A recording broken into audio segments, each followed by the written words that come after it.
malam teman-teman, bersama saya Yudokus Jefriano dan teman saya Arnoldus Dustriarjo. Oke, sebelumnya kita minta maaf atas keterlambatan video dari proses sistem terdistribusi. Hanya karena ada beberapa hal, ada halangan, jadi tidak sempat atau lambat membuat videonya. Oke, langsung saja ke materinya. Poin yang pertama ada treat. Di sini akan dijelaskan oleh teman saya Arnoldus Dustriarjo. Baik, saya akan menjelaskan materi tentang treat. Treat adalah sebuah adu kontrol dari sebuah proses. Kontrol treat tunggal ini hanya memungkinkan proses untuk menjalankan satu tugas pada satu waktu. Contoh dari treat adalah seperti gambar di bawah ini. Baik, untuk keuntungan dari treat, yang pertama responsi. Responsi membuat aplikasi yang interaktif menjadi multi-threading, dapat membuat sebuah program terus berjalan meskipun sebagai dari program tersebut di-block atau melakukan proses yang panjang. Yang kedua, berbagi sumber daya. Thread berbagi memori dan sumber daya dengan thread lain yang memiliki oleh proses yang sama. Yang ketiga, ekonomi. Dalam pembuatan sebuah proses banyak dibutuhkan pengalokasian memori dan sumber daya. Yang keempat, utilisasi arsitektur multiprosesor. Keuntungan dari multithreading dapat sangat meningkat pada arsitektur multiprosesor, di mana setiap thread dapat berjalan secara paralel di atas prosesor yang berbeda.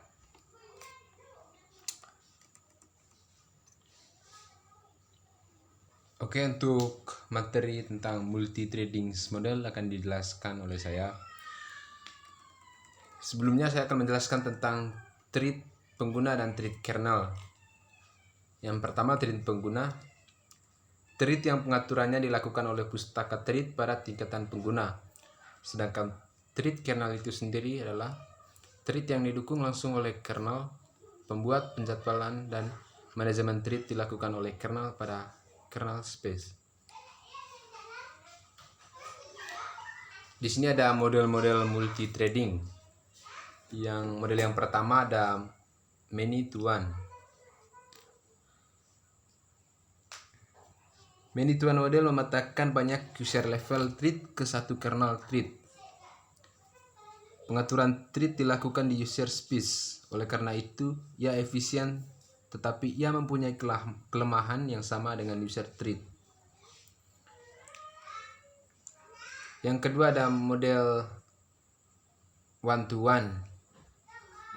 Model ini menyediakan lebih banyak konkurensi dibandingkan model many to one.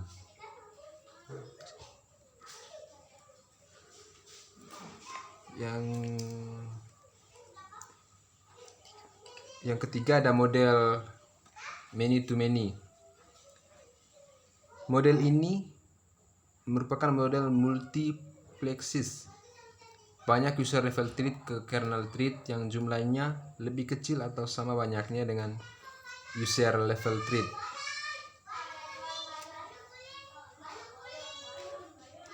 Yang berikutnya tentang pembatalan thread atau thread cancellation.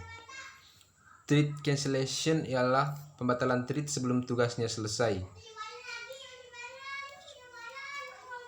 Pemberhentian target thread dapat dilakukan dengan dua cara. Yang pertama ada asynchronous cancellation. Suatu thread seketika itu juga memberhentikan target thread itu. Jadi dia diberhentikan secara tiba-tiba oleh thread itu sendiri. Yang kedua ada deferred cancellation. Suatu thread secara periodik memeriksa apakah ia harus batal. Cara ini memperbolehkan target thread untuk membatalkan dirinya secara terurut. Jadi di sini thread itu bisa saja membatalkan proses sebelum target dari thread itu membatalkannya. Next. Yang berikutnya ada penjadwalan thread. Yang pertama ada proses contention scope atau PCS. Di sini pustaka thread menjadwalkan thread pengguna untuk berjalan pada LWP atau lightweight process yang tersedia.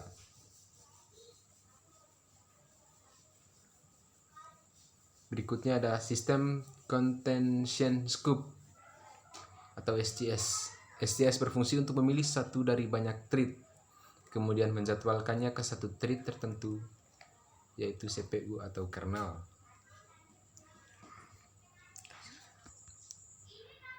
Yang berikutnya ada client server. Client atau server adalah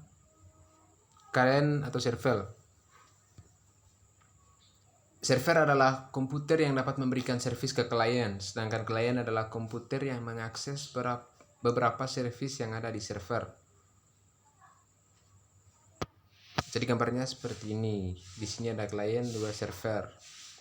Jadi klien memberikan request servis kepada server, sedangkan server memberikan hasil requestnya. Cara kerjanya seperti yang di request oleh klien, seperti itu. Yang berikutnya ada karakteristik server. Yang pertama itu ada pasif.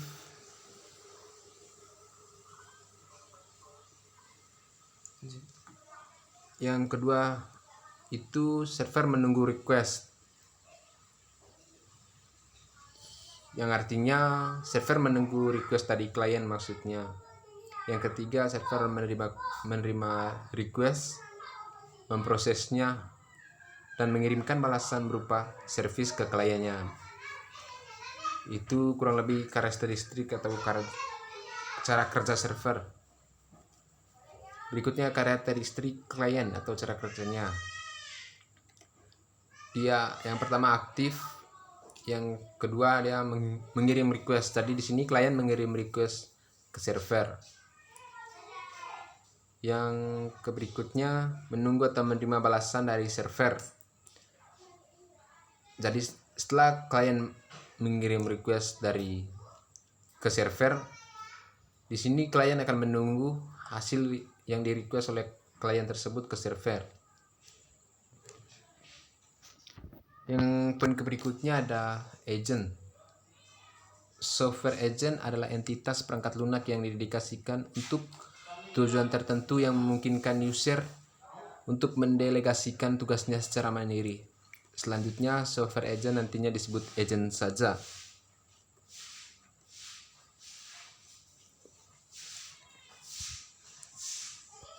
Di sini karakteristik atau cara kerja dari agent ada 5. Yang pertama ada autonomi.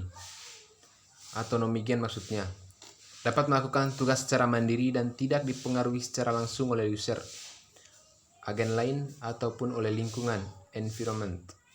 Yang kedua ada intelligence, reasoning, dan learning. Setiap agent harus mempunyai standar minimum untuk bisa disebut agent, yaitu intelligence.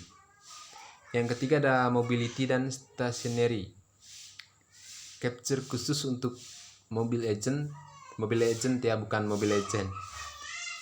Dia harus memiliki kemampuan yang merupakan karakteristik tertinggi yang dia miliki, yaitu mobilitas. Yang keempat di sini ada delegation agent, bergerak dalam kerangka menjalankan tugas yang diperintahkan oleh user. Yang kelima ada reactivity, kemampuan untuk bisa cepat beradaptasi dengan adanya perubahan informasi yang ada dalam suatu lingkungan.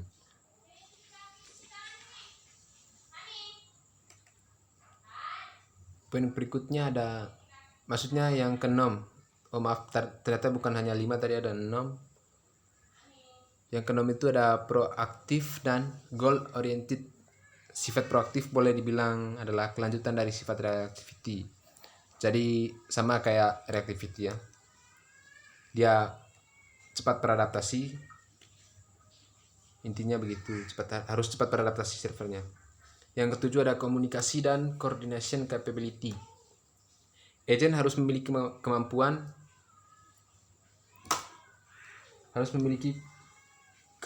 untuk berkomunikasi dengan user dan juga agent lain. Yang berikut ada